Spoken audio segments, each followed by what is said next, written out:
Le scrutin est ouvert et les huissiers sont à votre disposition si nécessaire. C'est le vote qui commence maintenant, on est bien d'accord. Voilà. Alors, Benjamin, comment ça marche cette histoire au Sénat? Alors, ça marche à un rythme de sénateur, visiblement. Oui, ils ont 2 minutes pour voter. Ils ont 2 minutes pour voter?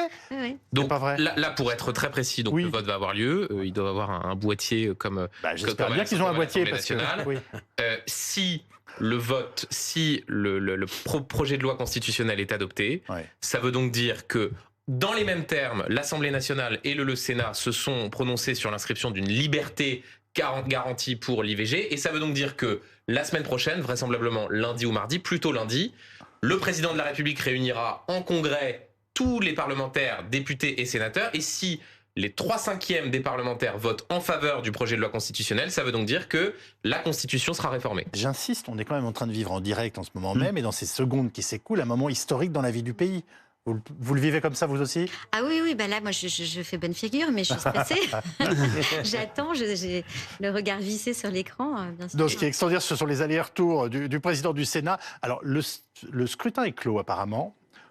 Il devrait y avoir une reprise de parole du président du Sénat. 339, exprimé 317, pour 267, c'est bon. Contre 50, le Sénat a adopté. Ah oui. Voilà, vous venez de vivre en direct, absolument, ce vote historique.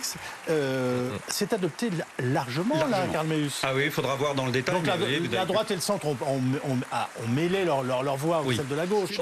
On avait des indices, c'est-à-dire qu'on savait que les centristes allaient très massivement voter pour, ils l'avaient annoncé. Chez les LR, on avait des doutes, mais on avait des indices avec ce qui s'était passé à l'Assemblée nationale. Oui. À l'Assemblée nationale, quand même, vous avez 38 députés. On va écouter le garde des Sceaux qui prend la parole. Pardonnez-moi, je vous interromps. Une nouvelle page du droit des femmes.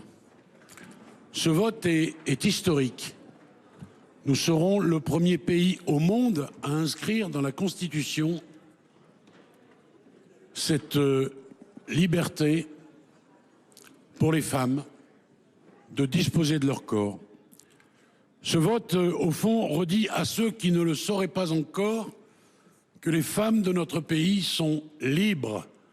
Ce vote redit à quel point nous sommes tous attachés à cette liberté. Je veux remercier toutes celles, tous ceux qui ont œuvré pour que ce texte aboutisse.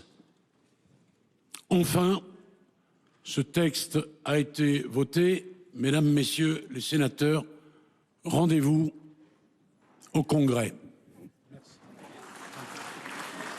Je vais suspendre la séance. Elle sera reprise à 21h35 pour la suite de l'examen du projet de loi relatif à l'accélération, à la simplification de la rénovation. On revient en plateau après ce vote historique que nous avons vécu ensemble. Je pense que le garde des Sceaux, qui n'est pas un spécialiste des prises de parole courtes, était lui-même assez ému. Oui. Non, mais on est d'accord. Et parce que, au fond, si on doit tirer 3 conséquences de ce qui vient de ce que l'on vient de vivre. D'abord, c'est effectivement historique. L'inscription dans la Constitution du droit à l'IVG, c'est un signal qui est envoyé dans un certain nombre de pays où ce droit à l'IVG est remis en cause. Absolument. On a parlé des États-Unis, plus proche de nous, dans des pays de l'Est, la Pologne, la Hongrie, où ce qu'on appelle des forces illibérales, une fois au pouvoir, tentent de remettre en cause ce droit à l'avortement. Ça, c'est la première avec conséquence. Des imprégnations religieuses qui sont encore fortes. Absolument. Deuxième conséquence politique, et c'est aussi sans doute ce qui explique l'émotion d'Éric Dupond-Moretti, c'est une victoire pour le gouvernement. Parce que c'est une bataille qu'a menée Emmanuel Macron, sans doute pas tout à fait dénuée d'arrière-pensée, parce que c'est vrai que quand on fait des réformes sociétales, ça coûte pas cher, ça permet aussi parfois d'envoyer des signaux politiques à un électorat de centre-gauche qui est parfois un petit peu gêné par une série de dispositions, par exemple ce qui s'est passé avec la loi immigration à la fin de l'année. Mais il faut dire que c'est une victoire politique, d'autant plus pour un pouvoir qui, disons-le, depuis 2017, n'avait jamais réussi à réformer la Constitution.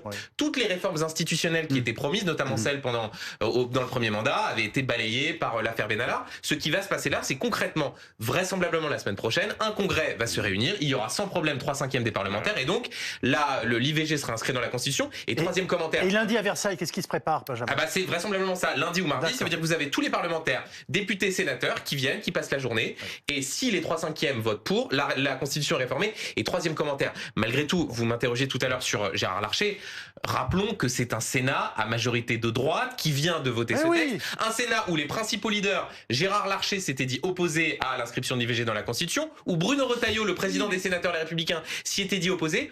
Ça veut dire au fond que les sénateurs, les Républicains et centristes se sont émancipés, non pas des consignes, mais en tout cas d'une forme d'autorité de ces leaders pour suivre non seulement ce qui avait été voté à l'Assemblée par des députés les Républicains et aussi par une opinion qui est ultra majoritairement favorable à ce que le droit à l'IVG, à ce que cette liberté garantie soit inscrite dans notre texte fondamental. Sandra Vitanova, vous êtes soulagée parce que tout à l'heure je vous ai senti très concentrée, presque un petit peu inquiète.